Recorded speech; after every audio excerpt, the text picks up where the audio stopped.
नमस्कार, मैं हूं रवि प्रकाश और यह कार्यक्रम है संप्रति। हम सब लोग जानते हैं कि हम लोग आज़ादी के 75वें साल में हैं। भारत की आज़ादी अब इतने साल की हो गई कि हम पूरे साल जश्न मना सकें, और इसी वजह से हम लोगों ने पिछले कई कार्यक्रमों में इस पर बातचीत की है कि जो हमारी उपलब्धियां क्या रही हैं, हमारी विरासत कैसे थी और हम कैसे सपने देखते हैं आने वाला भारत कैसा हो, आज से 50 साल बाद वाला या 25 साल बाद वाला या 100 साल बाद वाला। इसकी भी थोड़ी वो चर्चा कर ली जाए ताकि हम समझ सकें कि हमारे देश की मुकम्मल तस्वीर कैसी होने वाली है। तो आज इस परंपरा को आगे बढ़ाते हुए इसी विषय पर बात करना चाहते हैं, भारत की आज़ादी के 75 साल पर। और इस पर बात करने के लिए दो खास मेहमानों को हमने अपने स्टूडियो में बुलाया है। हम स्वागत करते हैं चंदन मिश्र जी का, जो वरिष्ठ पत्रकार हैं झारखंड के, और समुना चौधरी जी का, जो वरिष्ठ पत्रकार हैं और न्यूज़ विंग के संपादक हैं रांची में। सर, आप दोनों का स्वागत है हमारे कार्यक्रम में। क्योंकि आप दोनों ही लोग हैं तो मुझे लगता है कि और बातों के अलावा पत्रकारिता पर भी बात की जानी चाहिए, जिस पर हम लोगों ने अभी तक कार्यक्रमों में नहीं की है। तो जो पत्रकारिता का योगदान रहा है भारत की आज़ादी में, उसको किस तौर पे याद करेंगे सर आप? मुझे लगता है कि पत्रकारिता को इस संदर्भ में हम लोग समझें कि आज़ादी की लड़ाई जैसे एक सेक्टर में लोग लड़ रहे थे तलवार से, बंदूक से, कहीं एक विचारों की लड़ाई चल रही थी और एक तरफ लड़ाई चल रही थी ये जो लिखित आंदोलन था या पत्रकारों का आंदोलन। स्वयं गांधी जी भी पत्रकार ही रहे और हम लगता है आज़ादी के पहले जो पत्रकारिता थी वह एकदम मिशन की पत्रकारिता थी कि देश को कैसे हम लोग आर्थिक आज़ादी, राजनीतिक आज़ादी और देश को बेहतर बनाने के लिए हम क्या कर सकते हैं, ये इस पर पत्रकारिता हुई और जम के पत्रकारिता हुई। मुझे लगता है कि उस ज़माने में जितने भी पत्रकार हैं जिनका हम नाम लेते हैं, जो पत्रकारिता जगत के सबसे मूर्धन्य हैं, आप देखें तो मुझे लगता है कि सिर्फ और सिर्फ एक ही उद्देश्य था कि भारत एक अच्छा देश बने, स्वतंत्र देश बने, स्वायत्त देश बने। और जो गुलामी झेल रहे, हालांकि उसके लिए बहुत पीड़ा अलग हुई, उसकी अलग अंतर्कथा है कि कैसे पत्रकारों को आज़ादी की लड़ाई के साथ साथ जिस ढंग से उनको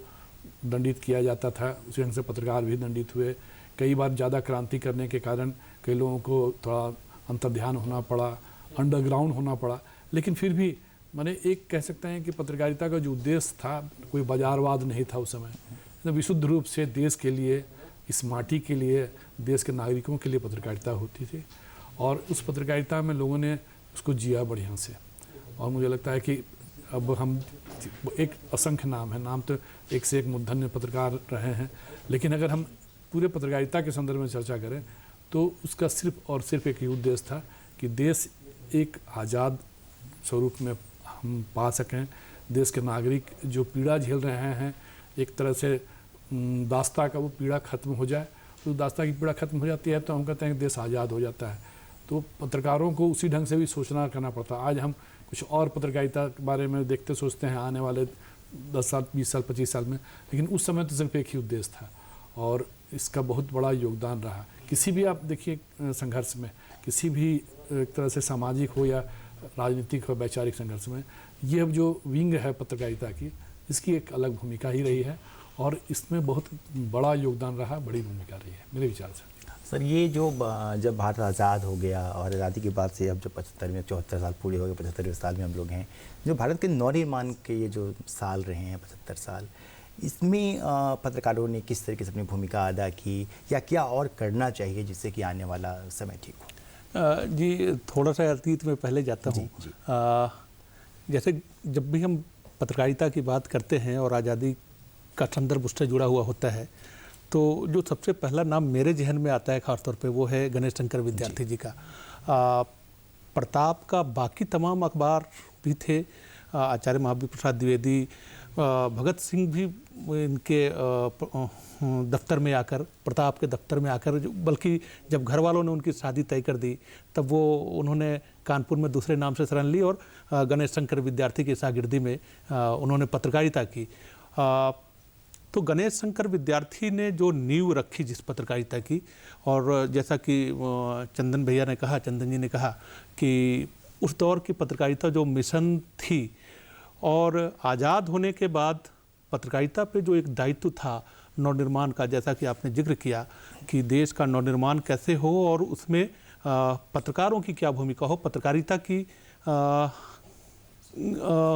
का किस तरीके से दखल होना चाहिए, पत्रकारों का क्या योगदान हो सकता है, किस तरीके से वो रचनात्मक भूमिका अदा कर सकते हैं। ये तो मैं ये मानूंगा कि आलोचना और समालोचना का विषय जरूर है कि, और बल्कि खुद के भीतर झांकने का विषय है कि हम कितना हमारे ऊपर आज़ाद, हमारी पूरी पुरानी पीढ़ी जो थी उन्होंने पत्रकारिता की जो लकीर खींची थी, जो आदर्श रचे थे, हमारे सामने एक जो वो मशाल थी, हम उसको कितना जला पाए, ये आत्मसमीक्षा का विषय है। और ये बात ज़रूर है कि आज़ादी के बाद के वर्षों में भी आज जो हिंदी की पत्रकारिता का स्वरूप देख रहे हैं, मैं पिछले टेक्नोलॉजी के का जो विकास हुआ है पिछले 20-25 वर्षों में, उससे इतर बात करूं तो एक पीढ़ी जो राजेंद्र माथुर तक की पीढ़ी, खासतौर पे राजेंद्र माथुर, प्रभार जोशी और उसके पहले के जो पत्रकार हुआ करते थे, श्री प्रसाद गुप्ता और तमाम ऐसे नाम हैं, सारे नाम का जिक्र करना संभव भी नहीं है, लेकिन उन्होंने जिस तरीके से भारत के नवनिर्माण में एक रचनात्मक भूमिका अदा की और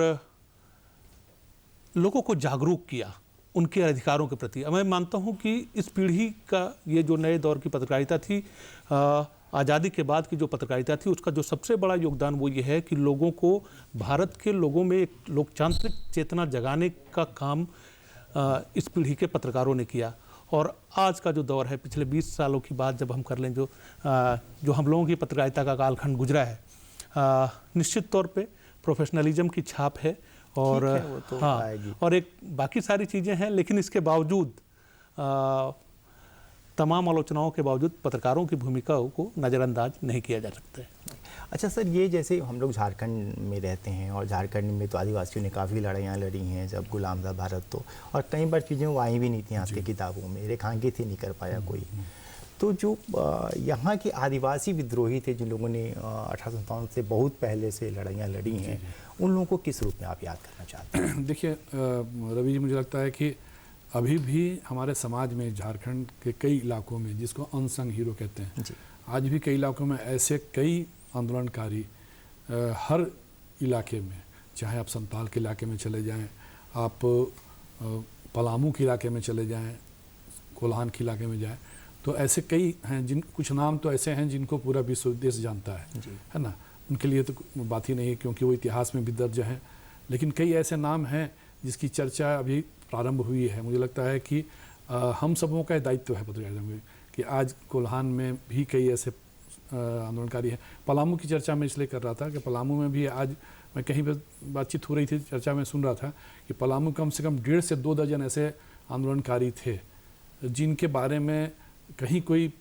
स्क्रिप्टेड नहीं जी, लेकिन उन लोगों की भूमिका बहुत लंबे समय तक रही और मुझे लगता है कि आज़ादी की लड़ाई में उन्होंने जो योगदान किया वो किसी भी दूसरे आंदोलनकारी जो नामचीन हैं, जिनको सब लोग जानते हैं, ये इतिहास जानता है उनको, वैसे लोग भी हैं। मुझे लगता है कि इस पर एक जो आपने चर्चा छेड़ी दी तो कि आज के पत्रकारों को, खास करके युवा पत्रकारों को, हम जैसे जानते हैं बिरसा मुंडा भगवान के रूप में उनको तरह से पूरा समाज उनको मानता है, संथाल में जाते हैं तो सीधो कानू है, हमारे यहाँ भी कई ऐसे आंदोलनकारी हैं, लेकिन वैसे आंदोलनकारी जो सही मायने में जिन लोगों ने अपना योगदान दिया और योगदान इस रूप पे दिया कि उनको छपने या प्रकाशित होने का कोई तो पहले किसी भी आंदोलनकारी को नहीं था, लेकिन ऐसा था कि इतिहासकार जो लिखने वाले थे उनको पता नहीं क्यों इतनी उनकी अपेक्षा हुई। कई लोगों का नाम तो मैं एकदम बिल्कुल स्मरित नहीं कर पा रहा हूँ, लेकिन चर्चा में कम से कम 12-13 ऐसे आंदोलनकारियों के नाम आज सामने आए हैं पहले से हैं, जिन पर पत्रकार काम कर रहे हैं, कुछ हमारी पीढ़ी के, कुछ उसको अभी के जो पत्रकार हैं उनको भी। तो एक मुझे मानना है कि इन सब चीज़ों पे आज के पत्रकारों को, क्योंकि हम जो नए पत्रकार आ रहे हैं आंदोलनकारियों को जानना चाहते हैं और ऐसा वर्ष भी चल रहा है कि हम लोग 75 साल आज़ादी के मना रहे हैं, तो हमें उन लोगों को सामने लाना चाहिए। मैं इसलिए कह रहा हूँ उन लोगों को सामने लाना चाहिए कि उनकी भूमिका जो रही समाज को, ये देश को आज़ाद कराने में, अपने इलाके में एक जन जागरण पैदा करने में, और उन लोगों ने कुर्बानी भी दी, कई लोगों की जानें गई, कई लोग हाँ बिल्कुल गई है, अनसंग हीरो हम उसकी एक सूची विधिवत बनाई जा रही है, बन भी रही है और सरकारी स्तर पर भी हो रहा है। और हम पत्रकारों का दायित्व बनता है कि हम लोग उस पर अब काम करना चाहिए। कम से कम जो नई पीढ़ी है, आने वाली पीढ़ी है, इनको बताना चाहिए कि पलामू हो या रांची हो या खूंटी हो, है ना, जो बड़े हीरो रहे आंदोलनकारियों को, उनके तो हम सब जानते हैं, लेकिन ऐसे लोग बहुत हैं, ऐसे आंदोलनकारी जिनके बारे में अब धीरे धीरे काम शुरू हुआ है, हो रहा है। कुछ लोग पिछले कई वर्षों से कर रहे हैं, लेकिन अब प्रासंगिक है यह विषय और इसमें उनको काम करना चाहिए। तो ऐसे हमें लगता है कि सैकड़ों हैं,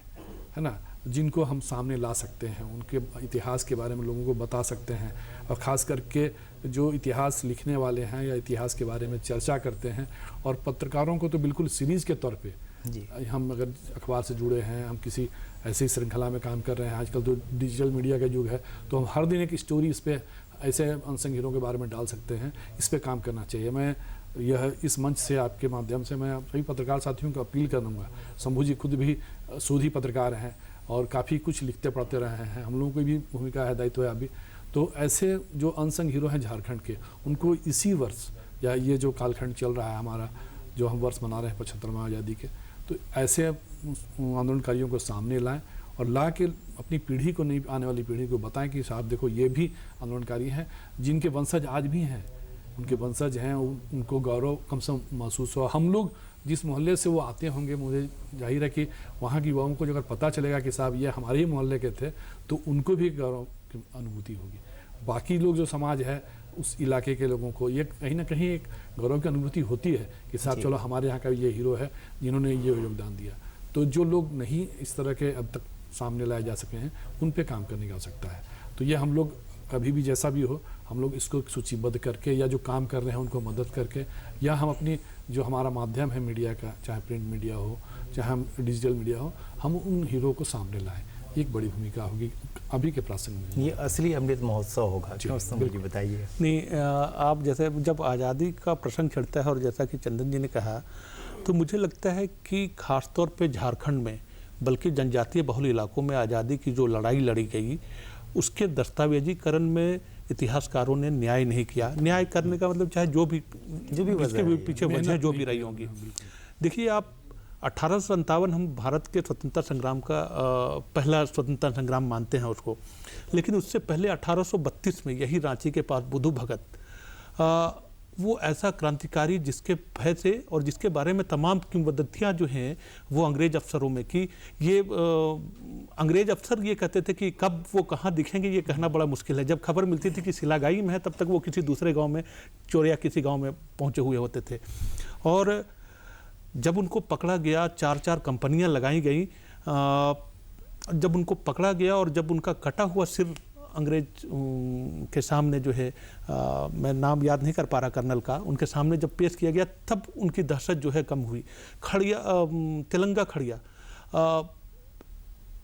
चेतना ऐसी थी, आदिवासियों के बीच चेतना ऐसी थी। या सीधो कानू की बात करें आप, एक जिरपा लाया थे, उनके भय से अंग्रेज ऐसे कांपते थे। निमडी प्रखंड के रहने वाले थे। हाल में जब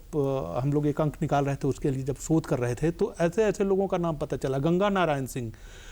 जिन्होंने 2-2 साल 3-3 साल अपने इलाके को आज़ाद रखा, मतलब उस दौर में आज़ाद रखा और अंग्रेजों की कतई नहीं चलने दी। रांची की ही बात करें, ठाकुर विश्वनाथ सहदेव जो है, उन्होंने 2 साल तक, 1857 में लड़ाई शुरू हुई, 1855 में उन्होंने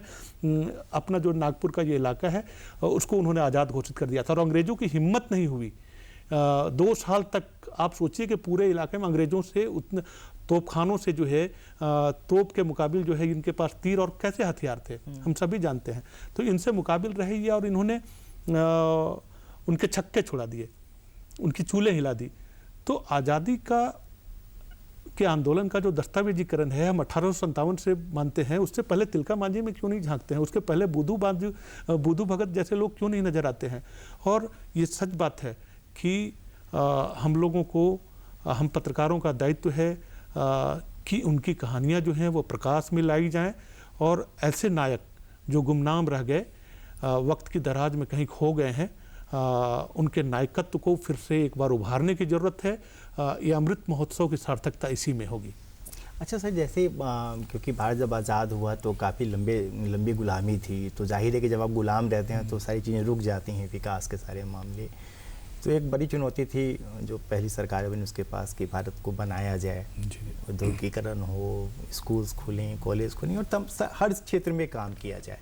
अब तक जो मतलब आज़ादी के बाद से अब तक की जो उपलब्धियां हमारी रही हैं, किन उपलब्धियों को आप रेखांकित करना चाहेंगे? ओवरऑल की बात हमें लगता है कि देश ने इन 75 सालों में बहुत बड़ी कई उपलब्धियाँ हैं। हमने एक तो श्रृंखला है उपलब्धियों की, लेकिन अगर कोई देश आज इस स्थिति पे खड़ा है, इस मुकाम पे खड़ा है, कि वह विश्व के महाशक्तियों के सामने इस मुकाबले में है कि कभी भी वह उनके कंधे में कंधे मिला के आगे बढ़ सकता है। तो समझ लीजिए कि ये 75 साल की आज़ादी में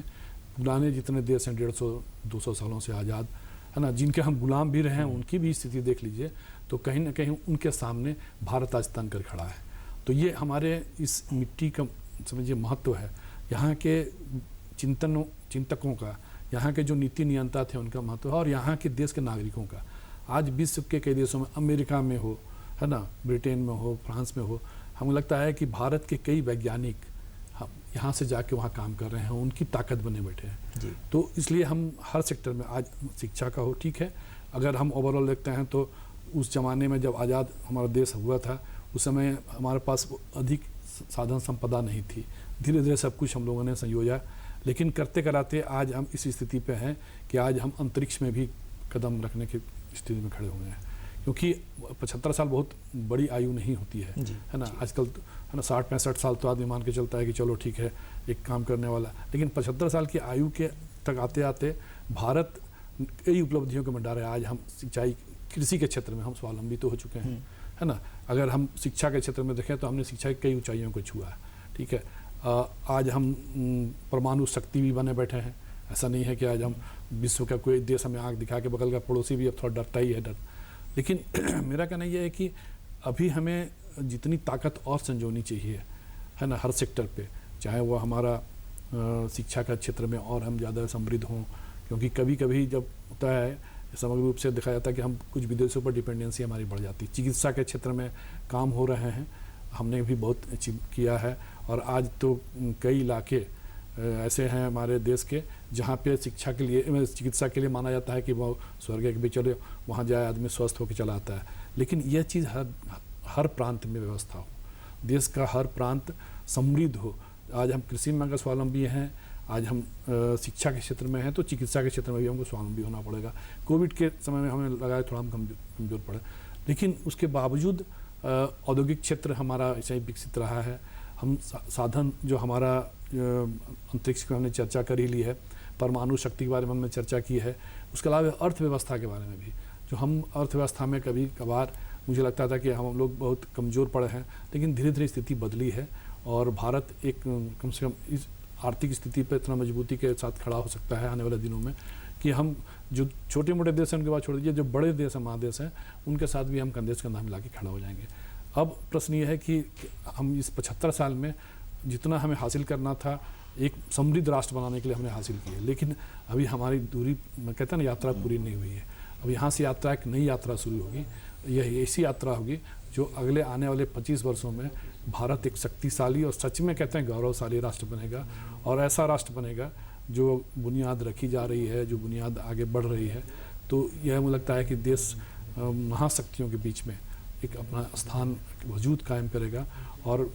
ये हमारी जो परिपाटी है, पुरानी परंपरा है, जो हमारी विरासत में मिली है, कई चीज़ें हम लोगों ने लड़ के झगड़ के जो प्राप्त किया है और अपने सक्षमता से, अपनी जो ताकत से संजोया है, ये सारी चीज़ें मिलकर हमको भविष्य में एक बेहतर राष्ट्र बनाने में मदद मिलेगी। इसी चीज़ को आगे बढ़ाते हैं, जैसे कि अब तो हमारी 74 साल हम लोग हो गए, 75वें साल में प्रवेश कर चुके हैं। आप आने वाले 25 साल का भारत कैसा देखते हैं, कैसा होगा भारत का स्वरूप? देखिए, ये आने वाला भारत जो है उसकी तस्वीर बहुत अच्छी दिखती है। तमाम झंझावातों के बावजूद, मौजूदा परिस्थितियों के बावजूद, बल्कि एक ग्लोबल जो संकट है उन चुनौतियों को दरकिनार करके भी देखें आप, तो भारत अगले आने वाले 25 सालों में जो उसका मुकाम दिखता है वो मुझे उसके भविष्य के प्रति आश्वस्त हूँ। उसके पीछे एक वजह है कि कोई भी ऐसा क्षेत्र नहीं है, विज्ञान का क्षेत्र हो, तकनीक का क्षेत्र हो, शिक्षा का क्षेत्र हो, इन तमाम क्षेत्रों में जिस तरीके के प्रयास हो रहे हैं, सरकार के स्तर की बात करें, बल्कि संस्थाएं और इंडिविजुअल्स के बीच भी जिस तरीके की जागरूकता आई है, जैसा कि हम लोगों ने, चंदन जी ने भी कहा कि विश्व के दूसरे देशों में हमारे जो मानव संसाधन है वो सर्वोत्तम मानव संसाधन के रूप में चिन्हित है, और हमारा जो असली चैलेंज है, मैं ये समझता हूँ कि हम अपने मानव संसाधन का, ये जो बड़ी आबादी है जिसको कि कमज़ोरी हम समझते हैं, वो कैसे ताकत बन जाए। सरकारों का फोकस इस पे अगर है, होना चाहिए, तब हमें लगता है कि एक आदर्श स्थिति जो है वो ज़रूर पैदा होगी। कोई भी ऐसा क्षेत्र नहीं है जहां हमने उपलब्धियों की लंबी लकीर नहीं खींची है, और ये सिलसिला बाधित होने का कोई वजह नहीं दिखती है कि सिलसिला बाधित होने जा रहा है। अर्थव्यवस्था की बात करें, शिक्षा की बात करें, या फिर कोई भी ऐसा क्षेत्र हो, तकनीक की बात कर लें, भारत आज विश्व स्तरीय मापदंड को छूता है हर एक क्षेत्र में। तो भविष्य को लेकर एक आश्वस्ति है, और कतई आशंकित होने की ज़रूरत नहीं है। जो चुनौतियां हैं वो वैश्विक चुनौतियां हैं, जलवायु का संकट है, बाकी सारी चीज़ें हैं, वो हमें भी उन चुनौतियों को एड्रेस करना है जो पूरी दुनिया एड्रेस कर रही है, और हम कितनी कुशलता के साथ कर पाते हैं, इसी में हमारी कामयाबी जो है छिपी हुई है। अभी तो दिखा भी दिया, क्योंकि जब कोरोना हुआ और तमाम देशों में था कि भाई टीका बनेगा नहीं बनेगा, भारत के वैज्ञानिकों ने ये हमारी सबसे बड़ी उपलब्धि रही। और आज तो कम से कम 60 करोड़ से ज़्यादा लोगों को टीकाकरण हो चुका है। वही मैं कहा कि जिस दिन भारत, ये मेरा एकदम स्पष्ट मानना है, शंभू जी भी इस चीज़ को स्वीकार करेंगे कि जिस दिन भारत के जो अंतरधारा है बह रही है राष्ट्रीयता की, अगर आत्मनिर्भरता की बात आ जाए, है ना, जिस प्रधानमंत्री जी ने स्पष्ट कहा है कि आत्मनिर्भर भारत जिस दिन हो गया, हम दूसरे देशों की ओर नहीं ताकेंगे, हम विश्व के किसी देश की ओर नहीं देखेंगे, और हर सेक्टर पे भारत सेल्फ सफिशिएंट हो जाता है, आत्मनिर्भर हो जाता है, तो इससे बड़ा और ताकतवर देश विश्व का कोई नहीं होगा। मानव संसाधन की चर्चा हमने की है, अपने की कि भाई हमारा सर्वश्रेष्ठ मानव संसाधन है। आज कहीं भी चले जाएं विश्व में तो पता चला कि भारत के वैज्ञानिक हैं, भारत के सॉफ्टवेयर इंजीनियर हैं, वहाँ काम कर रहे हैं और उन देशों को फ़ायदा पहुँचा रहे हैं, उनको उपलब्धियाँ हासिल करा रहे हैं। लेकिन आज हमारे पास ताकत इतनी है कि अगर हम हर सेक्टर पर आवें, कृषि के क्षेत्र में भी विकास की असीम संभावनाएं अभी बनी हुई हैं, और ज़्यादा काम करने की ज़रूरत है, और उस पर काम चल भी रहा है ना। उसके अलावा जो तकनीकी क्षेत्र में हमारे विकास हुए हैं, औद्योगिक क्षेत्र को और ज़्यादा, प्रकृति ने हमें सब कुछ दिया है। हम जहाँ बैठे हैं जिस प्रांत में, वहाँ इसकी घर में कितनी भूसंपदा है इसका कहना मुश्किल है। कई ऐसे अगल बगल के प्रांत हैं, तो कह रहे हैं कि जो चीज़ प्रकृति ने हमें दिया है उसका हम सकारात्मक दोहन करें, तो देश और यह राज्य तो समृद्ध होगा, देश भी समृद्ध होगा। इसलिए मुझे लगता है कि हम सबों का एक दायित्व बनता है इस अमृत महोत्सव में, इस 75वें वर्ष में, हर नागरिक का, कि हम लोग जो अपनी ताकत है उसको कमजोरी, माने जो जनसंख्या है वो तो कमजोरी न बने, लेकिन जो हमारी अपनी ताकत है राष्ट्रवाद का, आत्मनिर्भरता का, ये हर नागरिक सोचे कि हम सेल्फ सफिशिएंट हो जाए, हमारा समाज या हमारा राज्य सेल्फ सफिशिएंट हो जाए, तो फिर दूसरी ओर ताकने की आवश्यकता नहीं पड़ेगी, और तब विश्व के कई देश हमारी ओर देखेंगे। आज भी अब देखना शुरू कर चुके हैं, क्योंकि भारत कहीं ना कहीं हर क्षेत्र में जिस ढंग से आगे बढ़ रहा है लगातार निरंतरता। और एक जो सबसे महत्वपूर्ण बात है कि हर नागरिक के अंदर में एक देश प्रेम की भावना तो अब बिल्कुल ही, जिसका कहते हैं विस्फोट ले चुका होना चाहिए, कि यह भावना कि हमारा देश है, हमें करना है, हमें आगे बढ़ना है, ये भावना कम से कम आज की नई पीढ़ी को ये सोचना चाहिए, विचार करना चाहिए कि उन्हीं के कंधे पर सबसे बड़ा भविष्य है, क्योंकि सबसे बड़ी आबादी युवाओं की है इस देश में। और युवा अगर देश के साथ प्रेम करना शुरू कर दें, इसकी मिट्टी के साथ प्रेम करना शुरू कर दें, तो देश बहुत ताकतवर बनकर उभरेगा। ये अमृत महोत्सव का सबसे बड़ा संकल्प यही होगा। क्या आप क्या कहना चाहेंगे युवाओं को, या फिर अपनी पीढ़ी के पत्रकारों को, या आम लोगों को? देखिए, हम जहाँ भी हैं, जिस भी भूमिका में हैं, अगर हम अपनी भूमिका के साथ न्याय कर लें। आप छात्र हैं, आपको ये ध्यान देना है कि किन लोगों के साथ compete करना है, कैसी शिक्षा प्रणाली के साथ compete करना है। आप किसान हैं, आपके सामने चुनौती है कि आप कितनी आधुनिक तकनीक के साथ और कितनी बेहतरीन तरीके से खेती कर पाते हैं। वैज्ञानिकता, जो तमाम शोध हो रहे हैं, उनसे आप अपनी खेती को किस तरीके से जोड़ पाते हैं। तो युवा हो, किसान हो, जवान हो, इन तमाम लोगों के पास, या जितने भी प्रोफेशनल्स हैं, पत्रकारों के पास भी